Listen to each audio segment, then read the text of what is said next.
저 충남대 전자공학과 교수로 있는 황동환 동기로부터 항법 시스템, 즉 내비게이터의 이해란 주제를 가지고 특강이 있겠습니다. 네. 박수로. 오.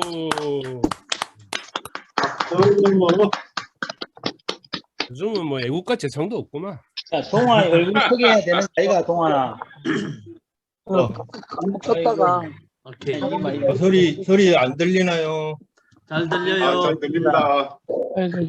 동기한테 동기의 미소라. 자, 내가 오늘 준비한 거는 우리가 뭐 차에 하나씩 달고 다니는 GPS라고 부르기도 하고, 안 그러면 뭐 제대로 얘기를 하면 내비게이터라고 얘기를 하는 게 있는데, 그것에 대해서 비교적 전공하지 않은 사람들도 이해할 수 있도록 일단은 준비를 해봤는데 잘 모르겠습니다. 하여튼 각자들 판단들 하시고,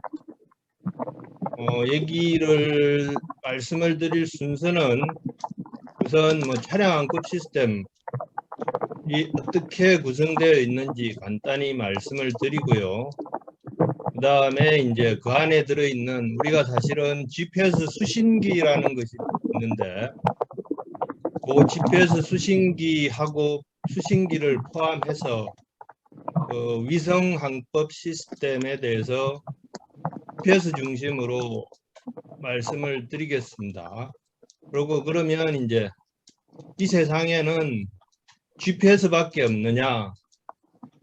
다른 나라들도 GPS 시스템이 미국 것인데 유럽 연합도 이제 완성은 되지 않았지만 가지고 있고요. 그 다음에 러시아도 가지고 있고, 그 다음에 중국도 가지고 있습니다. 위성 항법 시스템을. 그 다음에 이제 방금 말씀드린 그 네 가지는 전 세계적으로 GPS하고 동작하는 원리가 똑같고요. 그 다음에 서비스하는 내용도 똑같습니다. 거기에다가 이제 로컬하게 자기 나라 위에서만 서비스가 가능한 것들이 이제 일본도 있고 인도도 있습니다. 그러면 이제 우리나라는 없느냐? 우리나라도 내년부터 우리나라 나름대로 그 일본이나 인도하고 비슷한 그 로컬한 시스템을 10년을 계획해서 현재 준비 중에 있습니다. 아마 내년부터 개발부터 시작해서 쭉 위성을 8개까지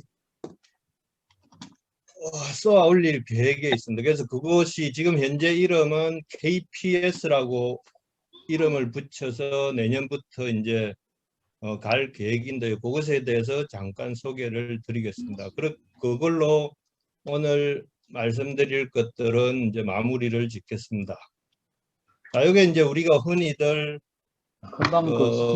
운전하면서 보는 여기 차량 항법 시스템이죠, 그죠? 그래서 우리가 주로 보면 이제 현재 내가 어디를 가고 있는지, 아니면 이제 이놈이 길도 가르쳐 주죠, 그죠? 목적지를 지적을 해주면. 그래서 실제로 우리가 이걸 GPS라고 얘기하는데 사실은 그게 틀린 말이에요. 우리는 가지고 있는 게 조금 더 이제 자세하게 쓰면 이렇게 쓸 수 있죠. 그래서 반드시 GPS 수신기가 있고요. 그 위에 이제 지도를 나타내는 그림 위에다가 현재 그 차가 가고 있는 위치를 쭉 디스플레이 해주는 겁니다. 그래서 이제 우리가 GPS라고 하면 요 수신기하고 위성하고 그 다음에 이제 요 그림이 빠져 있는데 요 위성을 관제하는 관제 시스템이 있어요. 그래서 우리가 GPS라고 하면 크게 3가지로 분류를 해요. 영어로 얘기하면 요게 스페이스 세그먼트, 그 다음에 그라운드 세그먼트, 관제소, 그 다음에 요게 유저 세그먼트입니다. 그래서 우리가 길로 얘기하면요, 스페이스 세그먼트하고 그 다음에 그라운드 세그먼트는 도로예요, 도로. 모이면 도로 정비하는 팀이고요. 우린 차만 몰고 있는 거죠. 그래서 어떻게 보면 우리는 수신기만 가지고 있습니다.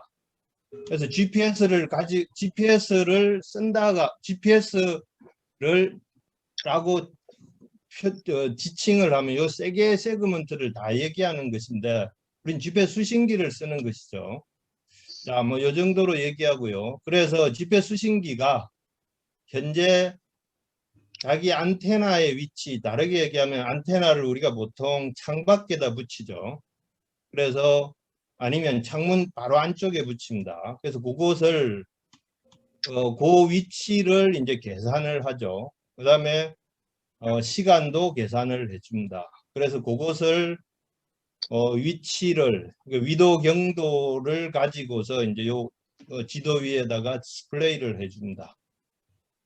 자, 그래서 이제 GPS라는 것에 대해서 얘기를 조금 더 하면요. 일단은 미국에서 우리가 잘 알고 있는 이제 뭐 50년대에 그 당시에 소련이 위성을 먼저 쏘아 올리고 스푸트니크 충격이라고 얘기하죠. 그래서 그 뒤에 이제 미국이 뭐 아폴로 발사해가지고 아폴로 11호인가 닐 암스트롱이 이제 달에 가고 그 뒤로도 위성을 가지고 어떤 이용을 할 거냐고 해서 항법 시스템, 다르게 얘기하면 항법 시스템이 그 항법 시스템을 달고 다니는 항체, 우리가 말하는 뭐 자동차 같은 경우에 그놈의 위치를 찾아내는 거예요. 어디에 있느냐, where am I라고 보시면 돼요. 그거를 과거부터요, 미국에서 굉장히 많이가 아니라 오래전부터 연구를 쭉 해왔습니다. GPS하고 조금 다른 시스템으로. 그래서 GPS가 제대로 갖춰진 게 현재처럼 위성이 대략 한 30개 정도. 그래서 궤도 면상에 4개씩 들어 있습니다. 그래서 그게 어떻게 되나 뭐 하여튼 그런 정도로 여러 궤도에 그게 95년도에 완성이 됐습니다. 그래서 95년도부터 20년 전부터 이제 GPS가 본격적으로 민간이 사용하기 시작했어요. 그래서 원래 여기에 군사 시스템으로 개발이 됐습니다. 여기는 조인트 프로그램 오피서라고 해서 GPS 위성 항법 시스템을 개발한 그러니까 이게 뭐 우리나라로 치면 과제 뭐 사업단 뭐 그 정도 될 겁니다. 그래서 이 사람들의 원래 처음에 목표가요.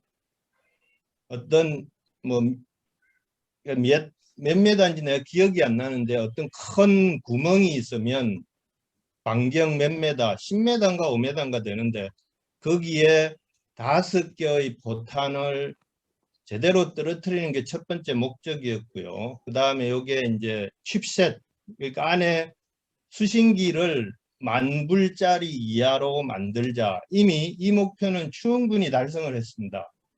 그리고 이게 원래 군사적으로 사용을 했는데 민간이 사용하게 된 가장 민간이 사용할 수 있도록 허용을 하게 된 계기가 있었습니다. 그게 뭐냐면 우리나라 비행기가 살린 바다 위에서 격추당했잖아요. 대한항공기가. 그래서 그 사건을 계기로 해서 그 당시에 누구지? 미국 대통령 그 배우 출신 그 사람 이름 기억이 갑자기 안 나네. 레이건. 레이건 대통령 때 이걸 민간에 사용을 허락을 했어요. 그래서 그 뒤로부터 이제 계속 이 개발을 하더라도 민간이 사용을 할 수 있도록 하자 해서 하여튼 그런 역사를 가지고 있고요. 혹자는 여기 있는 요 잡지에 닐 키나학이라는 사람은 뭐 20세기 3대 발명 중에 하나로 넣기도 했는데 그건 뭐 나중에 이걸 이렇게 3대 발명이라고 할 거냐 그거는 나중에 두고 봐야 될 일이죠. 그래서 뭐 대략 옛날에 종이, 화약, 나침반이라고 하는 중세 3대 발명의 대응되는 하나의 굉장히 큰 발명품이다라는 어떤 평가를 이 사람 나름대로 하고 있다는 얘기죠. 그래서 뭐 GPS라는 게 내가 그림을 요거 준비한다는 게 빼먹었는데요.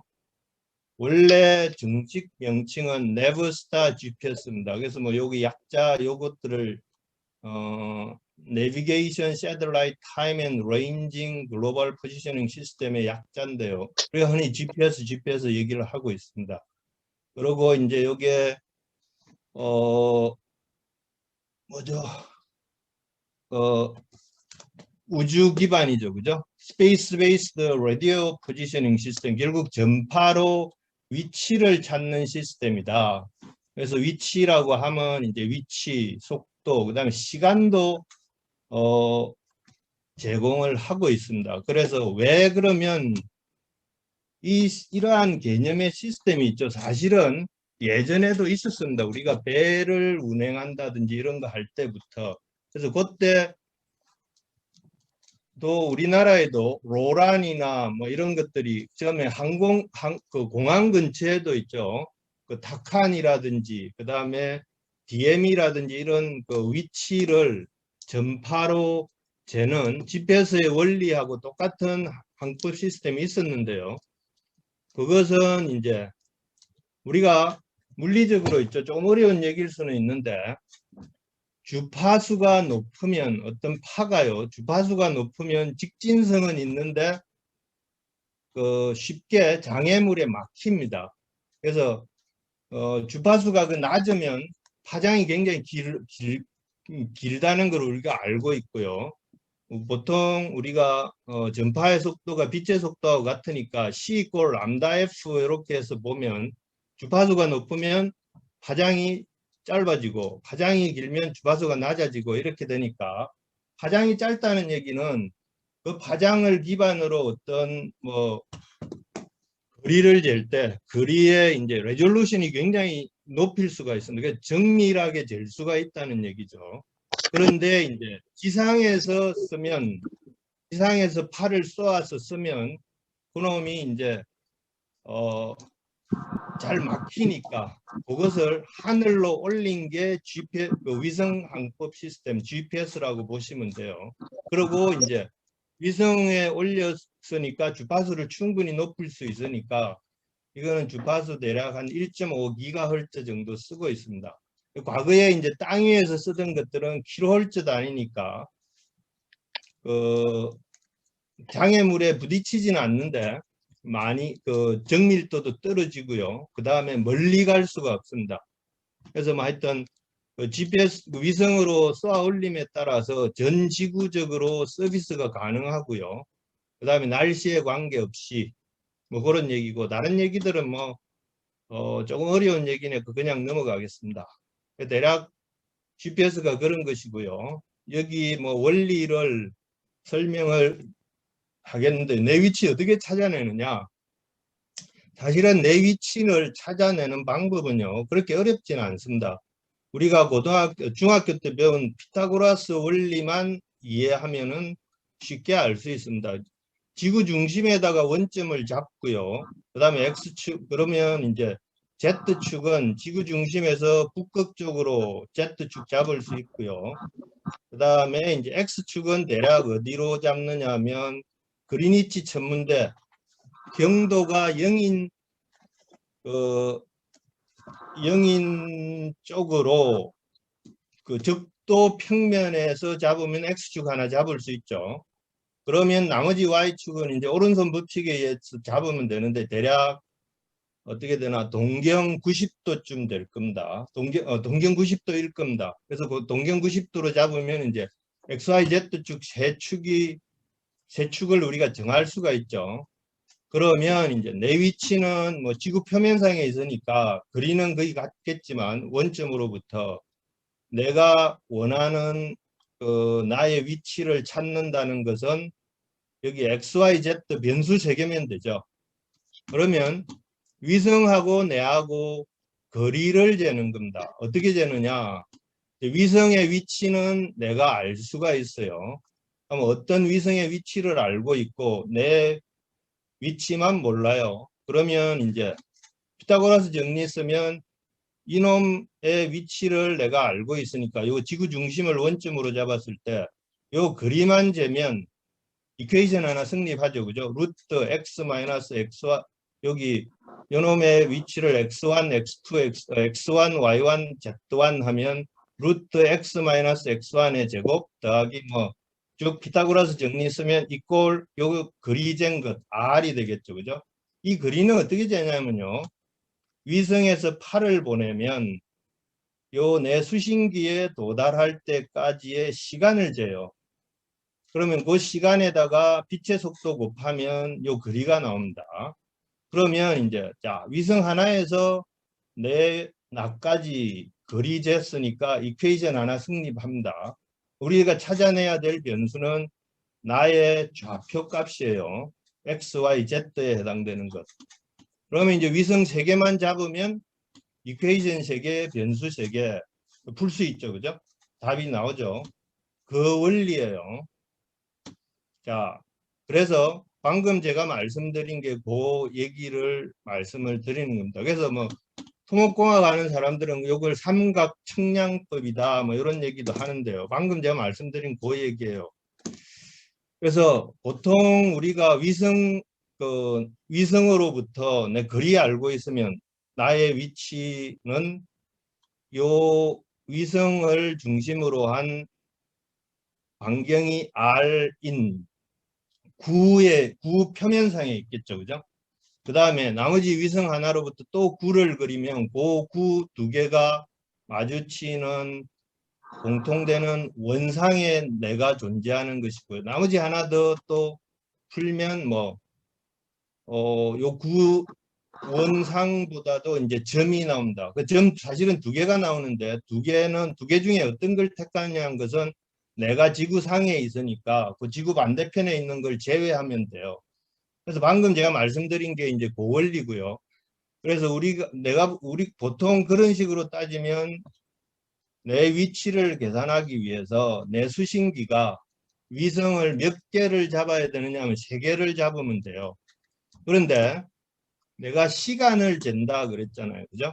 그러면 시간을 재면 사실은 우리가 GPS 위성은 밑에 아까 말씀드린 게 그 그라운드 세그먼트 관제소에서 여기에 위성이 가능하면은 시간을 3개를 다 맞춰놨어요. 관제소하고 해서. 그 다음에 이 위성에는 이 세상에서 제일 정확하다는 원자시계가 들어있습니다. 그런데 이제 내가 쓰는 수신기는 내가 가지고 있는 시계는요. 내가 거리를 재야 되는데 거리를 내 시계 기준으로 위성에서 온 신호를 보낸 시간하고 내가 받은 시간 차이로부터 계산해서 거기에다가 빛의 속도를 곱해서 거리를 재는데 내 시계는 부정확해요. 그러면 아무래도 위성이 보낸 시간이 8시에 보냈는데 내 시계는 8시 1분이다. 그럼 1분만큼 걸린 시간에서 1분만큼 덜 나오는 거죠. 그죠?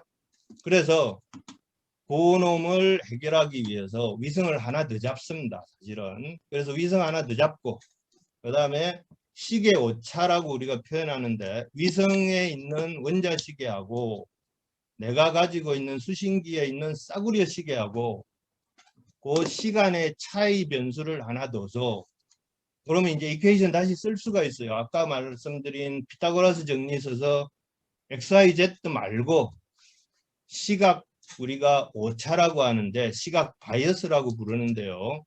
시각 바이어스에 해당되는 변수를 하나 더 두고 측정을 하나 더 합니다. 이퀘이션 하나 더 만드는 거죠. 그러면 이제 내가 풀어야 될 변수가 위치에다가 시각 오차 그렇게 해서 거리 4개 재서 계속 계산해 주는 거죠. 수신기가. 그래서 일단은 뭐 그 정도 원리만 이해해도 많이 아는 수준입니다. 그 정도고요.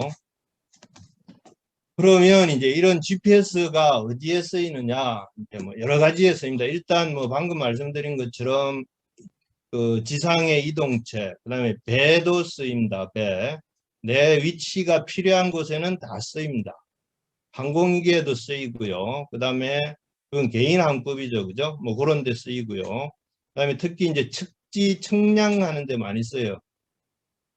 그다음에 뭐 여기 방금 말씀드린 이제 내 수신기의 위성 시간하고 내 시간하고 차이도 계산하니까 이제 이게 시각 동기하는 데 많이 써요.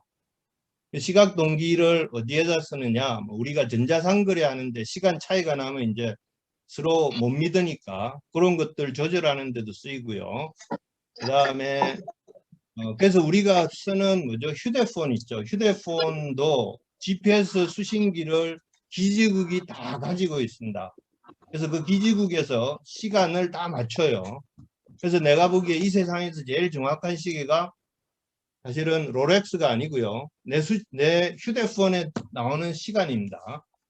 그 다음에 이제 군에서도 많이 씁니다. 여기 이런 것들 영어로 보면 많이 써놨죠, 그죠? 약자로 이런 데도 많이 쓰이고요. 그 다음에 뭐 여기는 방금 보여드린 것들을 그림으로 쭉 그린 겁니다. 뭐 이런데 특히 뭐 이동체, 그 다음에 전력 시스템에도 많이 쓰여요. 전기요금 계산해야 되고 뭐 이런 것들.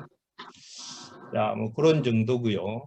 아까 이제 대략 GPS 수신기가 어떻게 자기 위치를 계산하느냐, 그 다음에 뭐 응용하는 게 어디냐. 그래서 뭐 다른 우리가 알고 있는 5G라든지 이동통신 등에 비해서는 그렇게 아직까지 시장이 크지는 않습니다.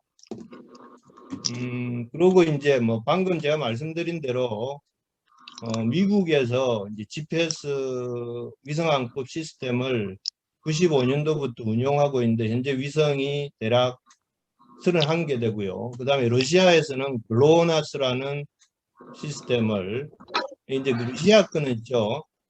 삐그덕삐그덕거립니다. 러시아 재정 상태가 좋으면 위성 숫자가 많아져요. 그 다음에 돈이 없으면 이제 위성 숫자가 줄어들어요. 그 사람들 메인티넌스 할 돈이 없으니까. 그 다음에 이제 EU는 비교적 늦게 출발을 했습니다.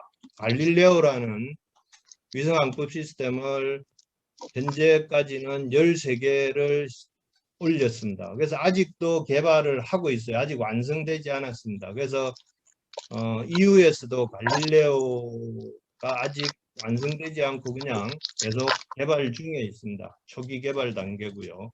EU도 처음에 계획보다는 많이 슬립이 됐어요. 뒤쪽으로. 그 이유가 이제 여기가 이제 독일에서 하고 있는데요. 아무래도 유럽이라는 나라가 이제 나라처럼 보이지만 이제 나라는 아니고 여러 나라가 이렇게 결합되어 있으니까 주로 독일이 돈을 많이 대고 하니까 뭐 프랑스, 영국, 그다음에 이탈리아 이런 데들이 이제 곱게 굴러갈 리가 없죠, 그죠?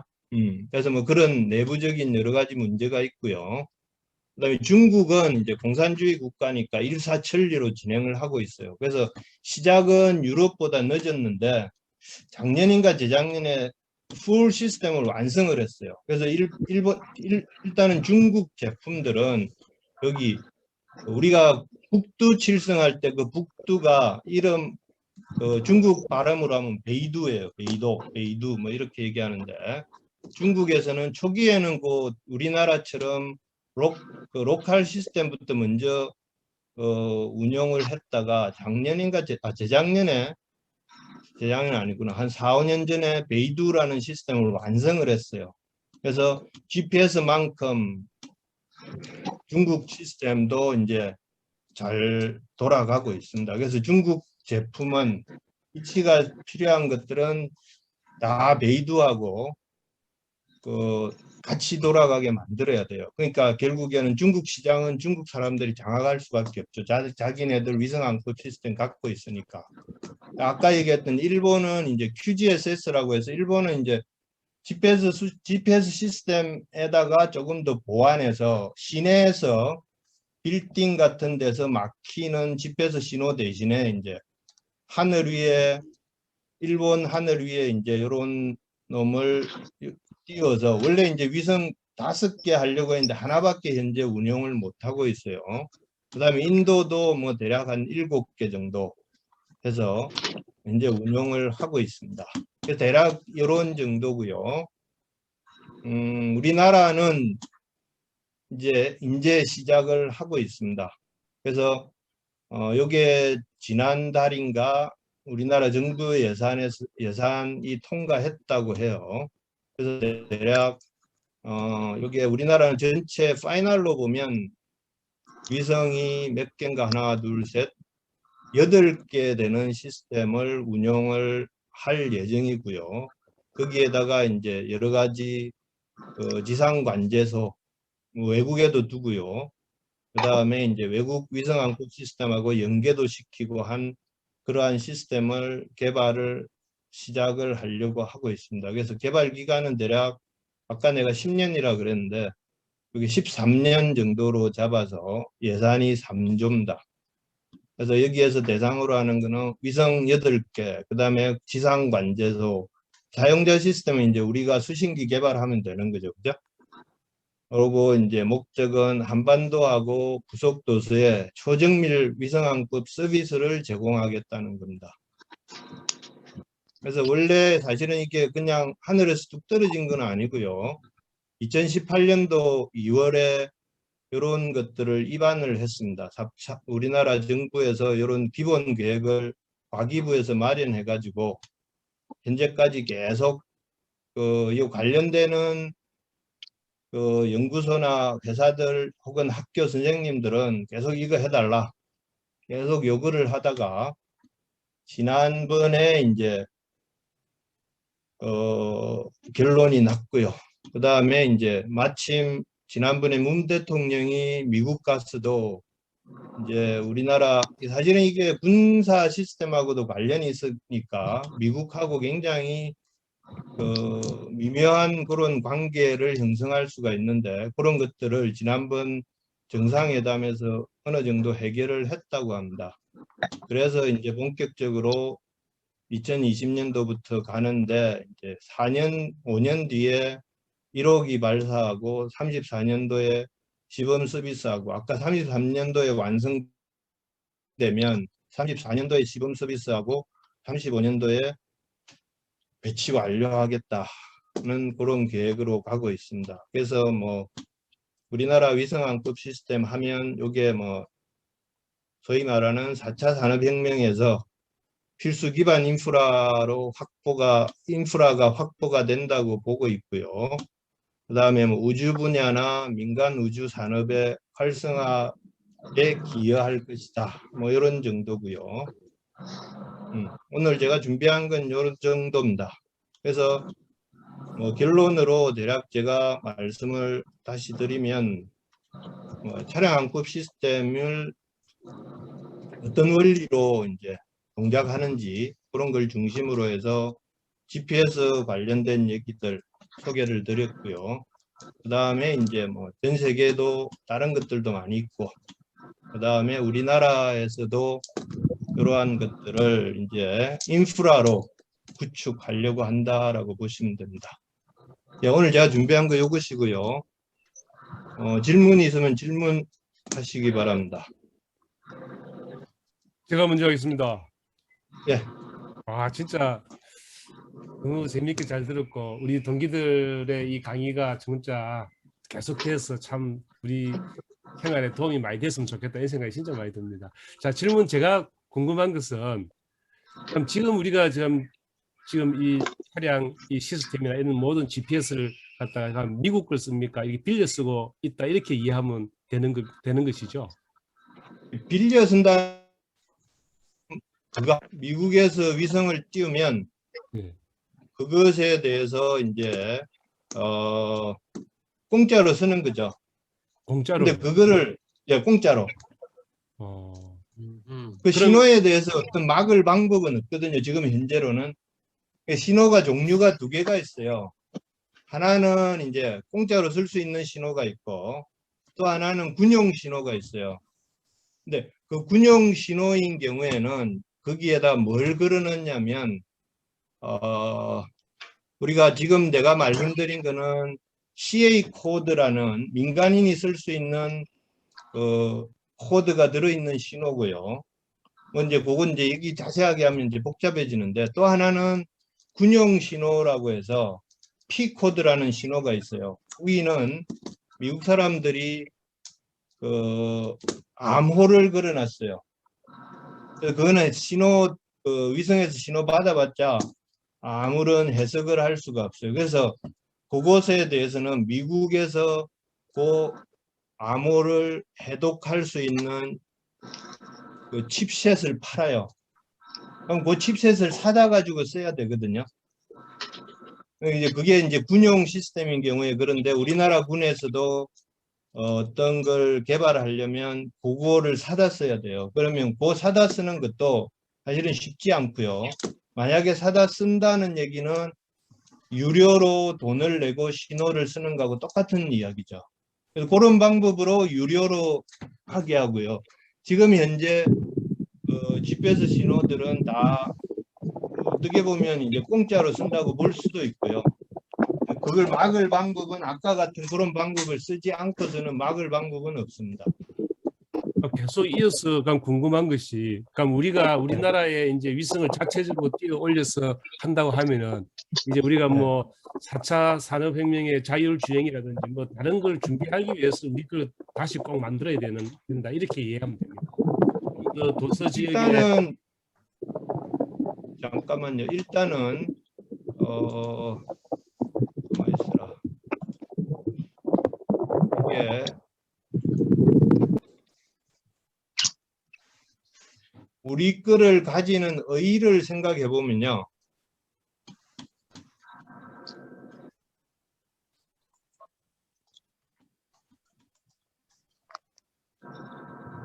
사실 뭐 지금도 불편함 없이 GPS를 잘 쓰고 있는데 뭐 이렇게 우리가 그렇죠. 그걸 왜 하냐 이런 얘기 아니에요. 그죠? 그렇죠. 그러면 일단은 있죠. GPS를 가지고도 잘 돼요. 그런데 첫 번째 이유는 자, 현재 GPS가 아까도 일본 사람들인 경우에 보면 여기에다가 우리나라 일본 상공에다가 띄우면 요 GPS만 가지고 항법이 아까 내가 얘기한 대로 위성을 4개를 잡아야 되잖아요. 그럼 그 4개가 안 잡힐 때가 굉장히 많아요. 특히 도심 같은 데서. 그러면 이제 우리나라 위성을 띄우면 그 4개보다 다른 놈들도 잡힐 확률이 더 많죠. 그래서 일단은 위성항법 시스템에 대한 성능이 개선되고요. 자, 두 번째 뭐 이런 의의도 있습니다. 아까 얘기했듯이 미국에서 군용 시스템은 너희들 돈 내고 써. 이럴 때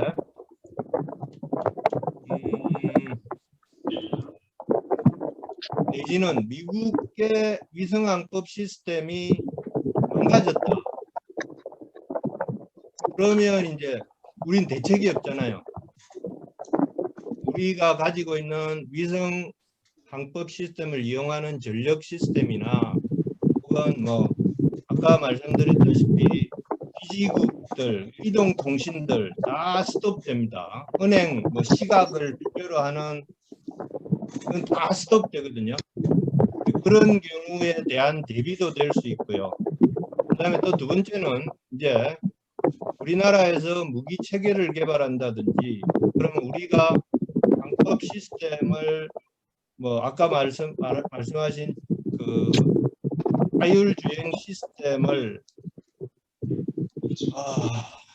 개발하면 일단은 우리나라 안에서만 동작이 된다. 우리나라 안에서 동작이 된다고 하면 우리 위성항법 시스템을 사용하면 좋겠죠. 그러면 우리나라 위성항법 시스템의 신호 체계에 맞는 수신기를 개발해야 되는 거죠. 그러면 이제 그 개발되면 그 수신기에 대해서는 우리나라 업체가 그 시장을 확보할 수가 있는 거죠. 다른 외국보다 선점을 할 수 있는 거죠. 그래서 그런 의의가 있죠. 두 가지, 아까 내가 한 3가지 정도 얘기했는데 일단은 다시 정리를 하면 현재 GPS 위성만으로 우리가 항법을 할 때보다 항법 성능을 높일 수가 있고요. 두 번째는 이제 GPS 위성이 망가졌을 때에 대한 대비가 가능하고, 그다음에 세 번째는 이제 이러한 항법 시스템 관련된 산업을 우리가 선점해서 우리 시장을 확보할 수 있다는 그런 세 가지 의의가 있습니다.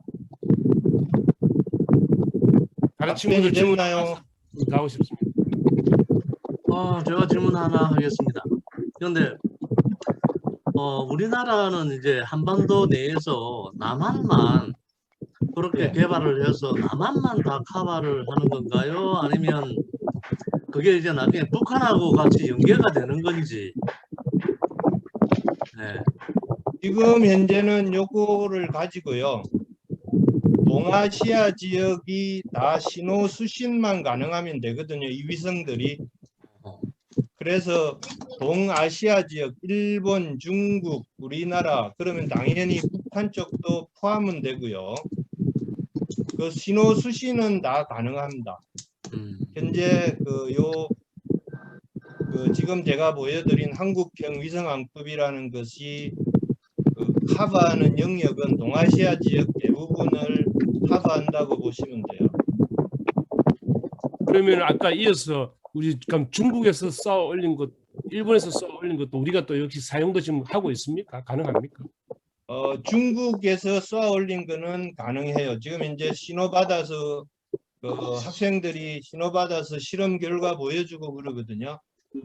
그다음에 일본 거는 우리나라에서 수신기가 없어서 그런지 몰라도 아직까지 확인은 못했는데 일본 사람들이 예전에 우리 이런 분야 하는 사람들한테 수신기 갖다 주고 신호 측정해 주시오 하는 걸 보면 일본 것도 우리나라에서 수신은 가능해요.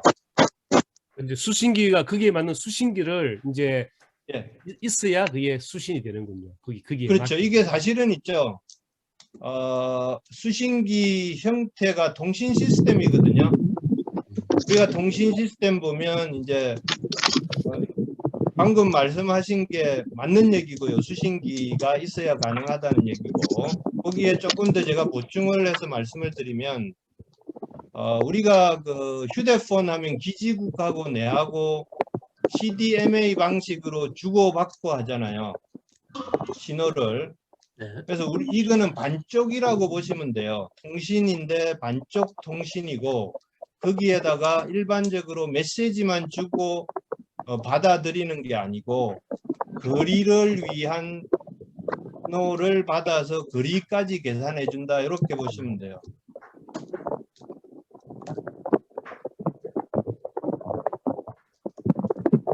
예, 다른 질문 없으신가요?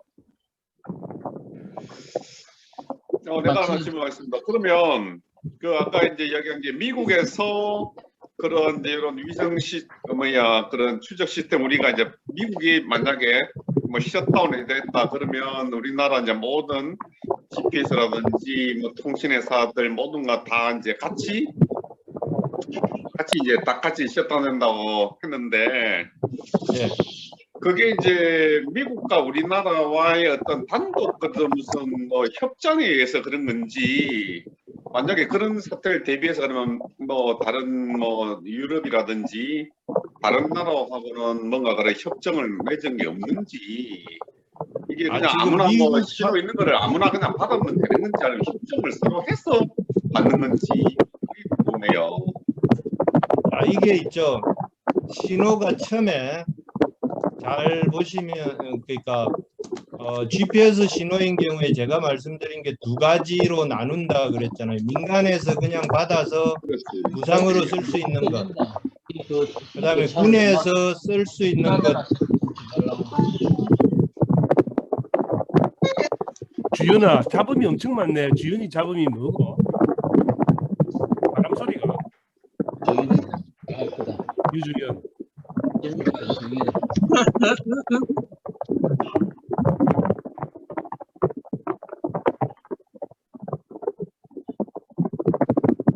주연아, 마이크 한 거. 그래, 됐다. 이제 됐다. 주연이가 끄니까 조용하다. 맞다. 자, 질문 있습니다. 지금 아까 내 질문에 답변을 다 안 했는데요. 했어요? 잠깐만. 네. 네. 내가 거기 김병수 회장 질문에 답변을 하면 그러니까 아까 다시 얘기를 하면 똑같은 얘기를 다시 하면 GPS 수신 신호에 대해서 두 가지로 하나는 공짜로 쓸 수 있는 신호, 또 하나는 암호화되어 있기 때문에 암호화된 칩을 사가지고 이제 쓸 수 있는 것. 그러니까 이제 유럽 같은 경우에 보면 신호가 뭐 대략 한 8가지 된다 그래요. 서비스에는 종류에 따라서. 그래서 그 중에서도 두 가지는 누구든 쓸 수 있어요. 수신기만 있으면. 그다음에 다른 경우에는 이제 자기들이 뭔가 아까 얘기한 뭐 여러 가지 방법을 이용해서 유료로 서비스를 제공하겠다 그러거든요. 우리도 휴대폰 보면 개통 안 되잖아요. 그죠? 신호는 누구나 받을 수 있어요. 휴대폰도. 그런 식으로 협정하고는 관계없고요. 대신에 이제 이게 뭐 미국하고 얘기가 왜 나왔느냐, 이제 군 문제 때문인 것 같고요. 그래서 기본적으로 우리나라에서 뭔가를 하려면 군에 이용될 수 있는 것 이런 것들 얘기를 하려면 미국하고 사전에 협의를 다 거치더라고요. 뭐 그런 정도로 생각을 하시면 될 겁니다. 답변이 됐나요? 네, 예, 아주 예, 상세한 답변 고맙습니다. 또 아까 누가 아, 질문하셨는데. 질문할게요. 우리 저기 위성이 지금 보니까 미국이 35개로 제일 많던데 그 지구를 전체를 미국이 다 커버한다고 볼 수 있나요? 35개 갖고? 대략 여기 있죠. 한 궤도상에 4개가 올라가 있고 요놈이 계속 뱅글뱅글 돌아요. 뱅글뱅글 돌면서 도는 주기가 내가 위성 전문가는 아니지만 12시간이라 하루에 2바퀴 돕니다. 그게 이제 궤도상에 한 궤도상에 4개씩 올라가 있고 그러니까 24개거든요. 예. 나머지는 이제 스페어일 거예요. 스페어.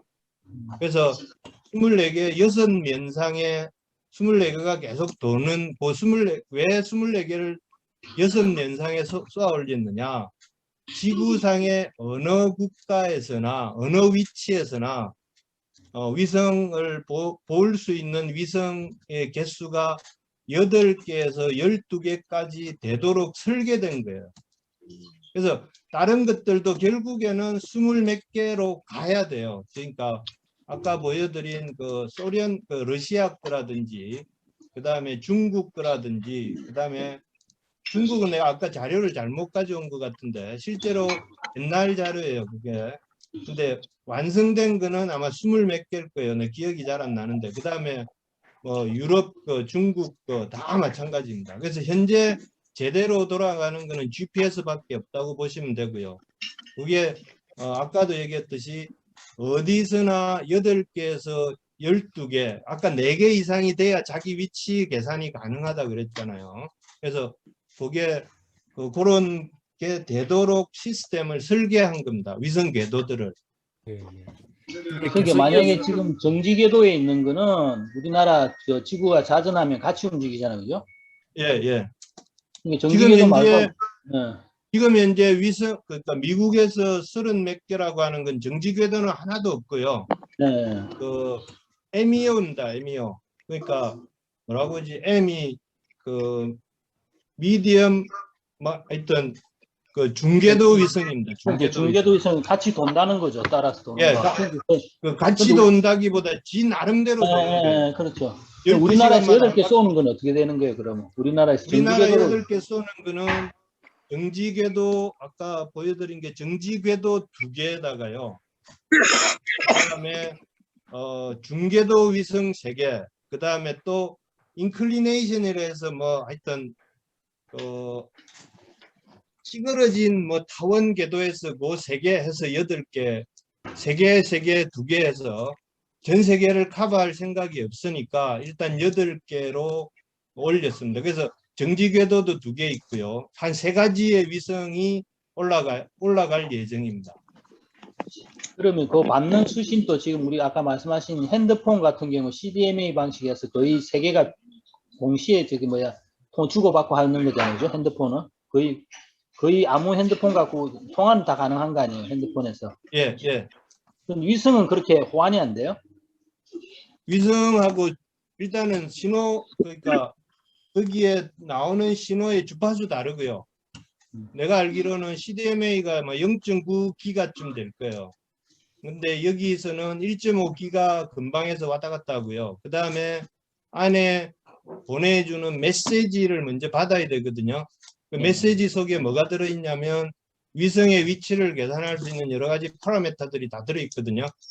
그런 것들에 보내는 디지털 신호 데이터 타입이 다 달라요. 그래서 그냥 막 맞추는 게 아니고 또 위성 나름대로 위성하고 수신기하고 또 주고받는 그런 신호 방식이 또 여러 가지가 있거든요. 그러니까 것들 다 그런 제가 묻고 싶은 거는 우리 핸드폰처럼 세 개가 이렇게 어떤 거 쓰자고 공유하면은 위성도 그렇게 만들 수 있는 거 아니에요? 그러면 세계 전체가 몇 개 아니도 효율적으로 호환할 수 있는 거 아닌가요? 그거 안 만들죠. 아, 서로 그래요? 시장을 확보해야 되니까. 그렇게 세상 되나? 사람들이 그냥 저걸 한 게 아니니까 돈 벌려고 하는 거니까. 아니 근데 핸드폰도 마찬가지 아닌가요? 그러면 회사마다 각자 다른 방식이라서 옛날에 그 한글 같은 거 우리 키워드 같은 거 보면은 결국 망했지만 보스꼴이라든지 옛날에 그런 거 있었잖아요. 네. 근데 지금은 저 아래 한글로 다 통일된 거 아니에요? 그렇게. 옛날엔 각자 그 한글 쓴다고 컴퓨터 한글 나왔을 때. 아래 한글 통일도 정부에서 하라니까 하는 거지.